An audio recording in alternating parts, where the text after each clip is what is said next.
2009లో Bhuvanagiri parliament నుంచి మిత్రుడు రాజగోపాల్ రెడ్డి గారిని మీరు గెలిపిస్తే మీ ఆశీర్వాదం తీసుకొని మీరండగా నిలబడితే ఢిల్లీ దత్తరిల్లేలా తెలంగాణ నినాదాన్ని వినిపించి పార్లమెంటును స్తంభింపజేసి సహచర పార్లమెంటు సభ్యులందరినీ కూడా తీసుకొని 2014లో తెలంగాణ రాష్ట్రాన్ని సాధించుకొని మీ గడ్డ మీద కాలు పెట్టిండు మీ బిడ్డ కోమటిరెడ్డి రాజగోపాల్ రెడ్డి.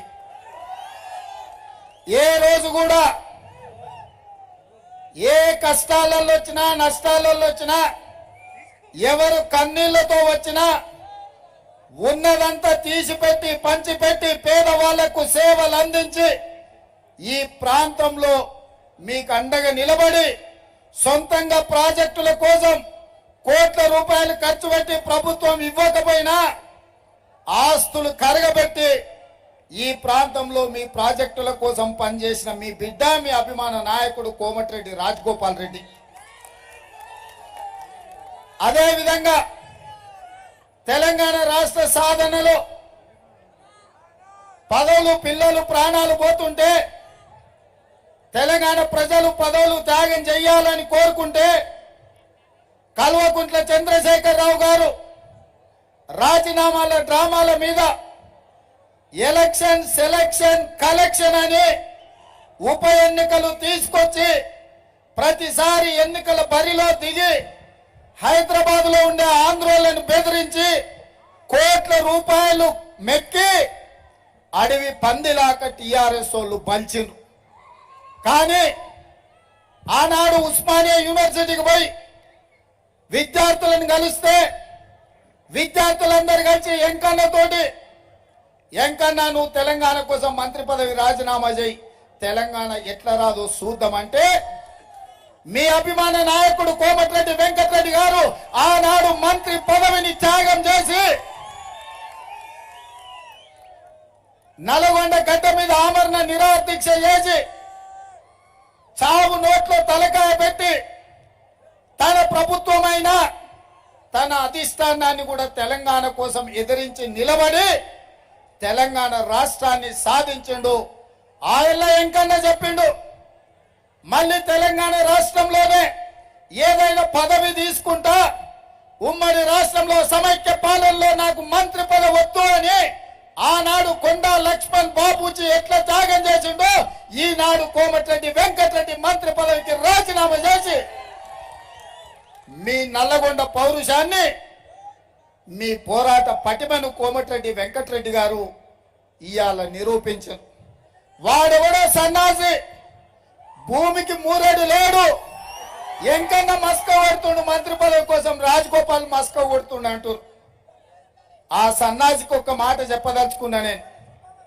దొరగారి గడిలో సారాలో సోడా పోసి కాదు వాళ్ళు వచ్చింది. కోమటిరెడ్డి బ్రదర్స్ రక్తాన్ని చెమటగా మార్చి భుజాలు కాయలు కాసేలా 3 రంగుల జెండాను మోసి నాయకులుగా ఎదిగినరు. నల్గొండ సమస్యల మీద కొట్లాడి అధిష్టాన్ని ఒప్పించి మెప్పించి ఇవాళ వాళ్ళు ఈ బాధ్యతలో ఉన్నారు. వాస్తవంగా నాతో పాటు ఎవరైనా ముఖ్యమంత్రి పదవికి అర్హత ఉందంటే అది కోమటిరెడ్డి వెంకటరెడ్డి గారికి అని చెప్పి నేను మనస్ఫూర్తిగా చెప్తున్నా.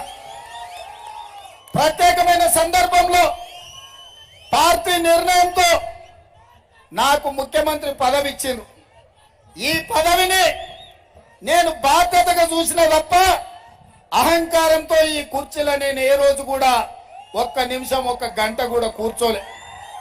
ఈ బాధ్యతతోటి రోజుకు 18 గంటలు పనిచేసి పేదవాడి సంక్షేమం కోసం పేదవాడి అభివృద్ధి కోసం తెలంగాణను ప్రపంచంలో అభివృద్ధి చెందిన రాష్ట్రంగా నిలబెట్టడం కోసం అహర్నిశలు కృషి చేస్తున్న మిత్రులారా, 60 ఏళ్ల ఆకాంక్ష 1200 మంది విద్యార్థుల బలిదానంతో వచ్చిన తెలంగాణ 10 సంవత్సరాలు కేసీఆర్ గడిలో బందీ అయి తెలంగాణ తల్లి కన్నీళ్లు పెడుతుంటే మళ్ళీ కాంగ్రెస్ పార్టీ కార్యకర్తలు నడుం బిగించి తెలంగాణ తల్లికి విముక్తి కలిగించిండ్రు. ఆ సమస్యను పరిష్కరించాలి అని ఇవాళ నేను బయలుదేరిన.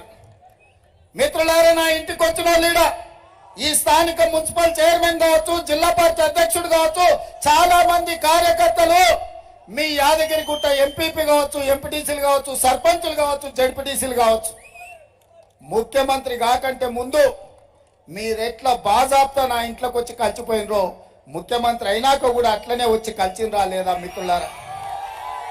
రోజు ఉదయం 1000 నుంచి 1500 మందిని కలిసి వాళ్ళు చెప్పేది విని వాళ్ళ సమస్యల్ని ప్రభుత్వం పరిష్కరించగలిగిన దిశగా ఈ రోజు మన ప్రభుత్వంలో ప్రజాపాలన జరుగుతుంది. మిత్రులారా, ప్రగతి భవన్ ప్రజల సొమ్ముతో కట్టింది.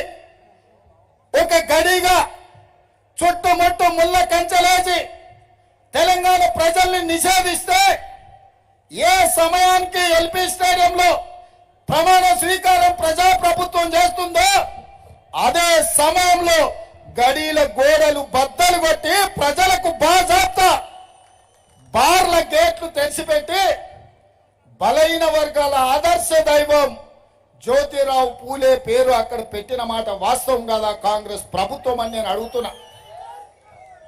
నేను ఇవాళ అడుగుతున్నా, ఆనాడు అవసరం ఉన్నప్పుడల్లా మా కమ్యూనిస్టు సోదరులని అడుక్కొని కడుపులో తలకాయ పెట్టి కాళ్ళకు దండం పెట్టి కార్యం ఎల్లదీసుకొని కరివేపాకులాగా కమ్యూనిస్టు సోదరుల్ని పక్కన పెట్టిన వాట వాస్తవం కాదా? ఏ రోజైనా కమ్యూనిస్టు సోదరులకు కనీసం మర్యాద ఇచ్చే ఆలోచన ఎప్పుడైనా చంద్రశేఖరరావు చేసిందా? ఇవాళ మనం సిపిఎం కావచ్చు, సిపిఐ కావచ్చు, కోదండరాం గారు కావచ్చు, పార్టీ తరఫున ఢిల్లీ నాయకులు ఇక్కడ ఉప ముఖ్యమంత్రి గారు వాళ్ళ కార్యాలయానికి వెళ్ళి ఇండియా కూటమి రోజు కలిసి ఉండాలి, నరేంద్ర మోడీ ప్రభుత్వం నడుము విరగొట్టాలి అని చెప్పి గౌరవప్రదంగా వాళ్ళతోని సంప్రదించి ఇవాళ వాళ్ళ మద్దతు కూడగొట్టిన మాట వాస్తవం కాదా?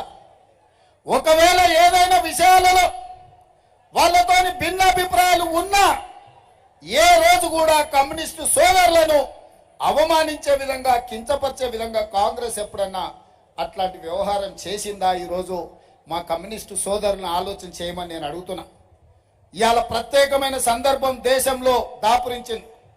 నరేంద్ర మోడీ దెబ్బకు ప్రజాస్వామిక వ్యవస్థలన్నీ, పార్లమెంటు వ్యవస్థలన్నీ కుప్పగూలిపోయి సుప్రీంకోర్టులు కావచ్చు, ఎన్నికల సంఘాలు కావచ్చు, ఈ రోజు ఏ వ్యవస్థలు కూడా ఈడీ, ఇన్కమ్ ట్యాక్స్, సిబిఐ అన్నిటిని చెరబట్టి ఈరోజు దేశాన్ని విధ్వంసం చేసి మోడీ ఆక్రమించుకోవాలనుకుంటున్నాడు.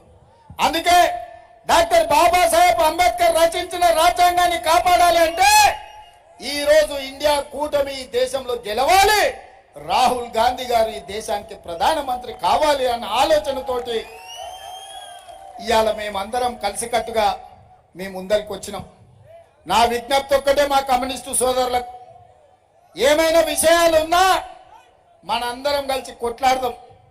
ఈరోజు మనందరం కలిసి బీఆర్ఎస్ ను, బీజేపీని బొందబెట్టాలి. బీఆర్ఎస్ కు ఒక్క సీట్ ఏమన్నా వచ్చినా ఢిల్లీకి పోయి మోడీకే తాకట్టు పెడతాడు. గత 10 సంవత్సరాలలో ఏ అవకాశం వచ్చినా, ఏ బిల్లు పెట్టినా బీఆర్ఎస్ బీజేపీలకే మద్దతు పలికింది. నోట్ల రద్దు కావచ్చు, జిఎస్టీ బిల్లు కావచ్చు, ట్రిపుల్ తలాక్ కావచ్చు, 370 ఆర్టికల్ కావచ్చు, రైతు వ్యతిరేక నల్ల చట్టాలు కావచ్చు, ఏ సందర్భం వచ్చినా మోడీకే ఈ కేడీ మద్దతు పలికిండు తప్ప ఏ రోజు కూడా మోడీతో కొట్లాడే ప్రయత్నం చేయలే. మరి ఇవాళ అంటున్నాడు కాంగ్రెస్ ను ఓడించాలి అని. నేను అడుగుతున్న కేసీఆర్, కాంగ్రెస్ ను ఎందుకు ఓడించాలి మిత్రులారా? ఎందుకు ఓడించాలి కాంగ్రెస్ ను? 10 ఏళ్ళు నువ్వు చెప్పిన మాట చెప్పకుండా ఎంకన్నా చెప్పినట్టు వేల కొద్ది అబద్ధాలు చెప్పి తెలంగాణను చెరబట్టి 7 లక్షల కోట్ల రూపాయల అప్పుల తెలంగాణను ముంచినందుకు అప్పుల గడ్డగా తెలంగాణను, విద్యార్థుల, రైతుల ఆత్మ బలిదానాలతో బొందల గడ్డగా తెలంగాణను మార్చిన నువ్వు ఇవాళ 100 రోజుల్లోనే కాంగ్రెస్ ను ఓడగొట్టాలంటున్నావు. ఇది నీకు ధర్మమా కేసీఆర్ అని నేను అడుగుతున్నా. ఎందుకు ఓడగొట్టాలి కాంగ్రెస్ లో? బలైన వర్గాల జనాభా లెక్కలు 60 ఏళ్ల నుంచి ఎవరు పట్టించుకోకపోతే బీసీలు వాళ్ళ జనాభా లెక్క